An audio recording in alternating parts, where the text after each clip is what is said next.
നമസ്കാരം ചേട്ടാ. അങ്ങനെ ഇറാൻ അടി ഇരന്നു വാങ്ങാനുള്ള സർവത്ര കാര്യങ്ങളും ചെയ്തു കൂട്ടിക്കൊണ്ടിരിക്കുകയാണ്.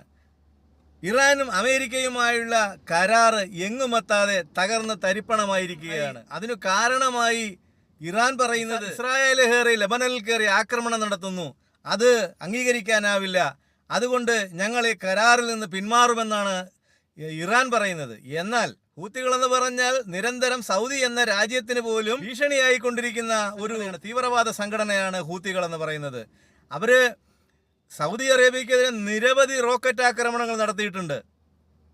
അപ്പം അതുകൊണ്ട് തന്നെ ലെബനോനെ ആക്രമിക്കുന്നതിനോടും ഇറാനെ ആക്രമിക്കുന്നതിനോടും സൗദി അടക്കമുള്ള ഗൾഫ് രാജ്യങ്ങൾക്ക് സന്തോഷം മാത്രമേ ഉള്ളൂ. കാരണം അവരുടെ ശത്രുക്കളെയാണല്ലോ അമേരിക്കയും ഇസ്രായേലും ചേർന്ന് ആക്രമിച്ചുകൊണ്ടിരുന്നത്.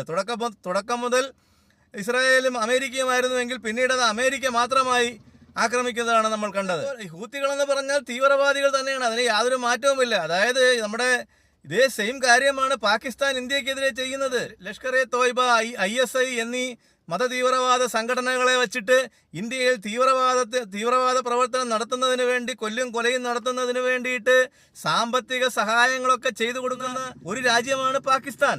അതേ കാര്യം തന്നെയാണ് ഇറാൻ ഹൂത്തികളെ വെച്ച് ഇസ്രായേലിനെതിരെ ചെയ്തുകൊണ്ടിരിക്കുന്നത്. അവരെ നിശേഷം ഇല്ലാതാക്കുക എന്നുള്ളത് അവരുടെ ലക്ഷ്യം തന്നെയാണ്, ഇസ്രായേലിന്റെ ലക്ഷ്യം തന്നെയാണ്. അവർക്ക് വേണ്ടത് അവരുടെ സുരക്ഷ തന്നെയാണ്. കാരണം ഈ നീർക്കോലി ആയാലും നോവിച്ച് വിട്ടു കഴിഞ്ഞാൽ അവൻ പിന്നെയും കയറി വരും നമ്മുടെ അത്താഴം മുടക്കാൻ വേണ്ടി. അതുകൊണ്ട് എന്താ ചെയ്യുന്നത്, ജൂതന്മാർ ഒരുമ്പെട്ടിറങ്ങിയിരിക്കുകയാണ്. ആ ലെബനോൻ എന്ന രാജ്യത്തെ തകർക്കുക, അവിടുത്തെ ഹൂത്തികളുടെ ആസ്ഥാനങ്ങൾ മൊത്തം അടിച്ചു തകർക്കുന്നതിന് വേണ്ടി ഒരുമ്പെട്ട് തന്നെയാണ് ഇസ്രായേൽ ഇറങ്ങിയിരിക്കുന്നത്. ഇറാന്റെ സ്വന്തം കാര്യം മാത്രം നോക്കിയാൽ പോരെ, ഇറാന്റെ സുരക്ഷിതത്വം മാത്രം നോക്കിയാൽ പോരെ. ലെബനോണിനെ അടിക്കുന്നതിന് ഇറാൻ ഇത്ര സങ്കടം വരേണ്ട കാര്യമെന്താ? അപ്പൊ ഈ കരാറുമായി മുന്നോട്ട് പോകാൻ ഇറാന് താല്പര്യമില്ല. ഈ കരാർ തകർന്നതിനോടൊപ്പം വീണ്ടും ഹോർമൂസ് കടലിടുക്ക് വീണ്ടും അടച്ചു പൂട്ടിയിരിക്കുകയാണ്. വീണ്ടും അമേരിക്ക അന്ത്യശാസനം കൊടുത്തിരിക്കുകയാണ്. എത്രയും പെട്ടെന്ന് ഹോർമൂസ് തുറക്കണം, ഇല്ലെന്നുണ്ടെങ്കിൽ ഞങ്ങൾ അടിച്ച് തരിപ്പണമാക്കുമെന്ന് പറഞ്ഞിട്ടുണ്ട്. ഇതിന് തൊട്ടുപിറകെ ഇസ്രായേലിന്റെ ശക്തമായ ഒരു പ്രസ്താവന ഉണ്ടായി നെതന്യാഹുവിന്റെ. ഇറാന് ഒരു കാരണവശാലും ആണവ രാഷ്ട്രമായി തുടരാൻ ഞങ്ങൾ അനുവദിക്കില്ല എന്ന് പറഞ്ഞു കഴിഞ്ഞു. അപ്പം ഞാൻ പറഞ്ഞു വന്നത്, ഇറാന് മാന്യമായ രീതിയിൽ ആ കരാറുമായി മുന്നോട്ട് പോകുന്നതായിരിക്കും നല്ലത്.